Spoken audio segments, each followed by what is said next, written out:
Ang nakaraan, sa iiyak mo, ang luha sa aking mga labi.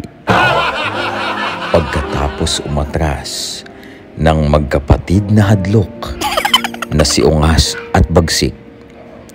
Pagkatapos silang mapangakuan ng isang inggiterong nagngangalang Boy Bisa, naniwala sila na sila umano ay gagawing profesional at sa lalong madaling panahon ay makakalaban sa ibayong bansa. Hindi nagtagal, unti-unting napaisip ang magkapatid. Kanilang naunawaan na napakahirap ang proseso ang kanilang pagdaraanan bago matupad ang mga kabulastugang naipangako ni Boy Bisa, aka Boy Inggit. Tingnan nyo ang kanyang mga mata. Ang lungkot, ang dalamhati, ay hindi maikukubli. Kaya sa mga taong sumira sa kanilang kinabukasan, sana naman ay huwag niyong magawang makalimutan na tulungan ang taong ito sa oras na kinakailangan. Oh, no! Napabalitang malapit ng mga anak ang misis ng lalaking ito. Siya ay talagang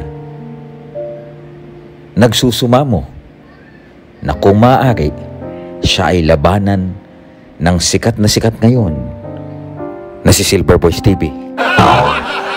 Ngunit huli na ang lahat. Pagkatapos niyong maging hadlok at umatras, hindi niyo na kailanman pa makikita ang kinang ng bituin ni Silver Boys TV. Tanging mapapanood niyo na lamang siya sa TV dahil ngayon ay hanggang diyan na lamang kayo. Kaya sa mga nanonood dyan, wag niyo pong gagayahin ang mga ganitong klaseng tao na pagkatapos nilang balahurain ang kamay ng taong sa kanila'y tumulong, ngayon naman sila'y magmamakaawa at mag-aastang biktima sa harap ng tao. Kagaya ng isang bully joke, kagaya ng isang Boy Bisa, at ngayon naman ang magkapatid na Ungas. Sa tinawag nating Ungas, ito ang palad mo. Marahil ngayon ay nagdadalamhati ka, deserve mo yan. Wala akong pakialam sa'yo. Okay? Hanggang sa muli. Ito po ang inyong lingkod, Tia Diligencia. Magandang gabi.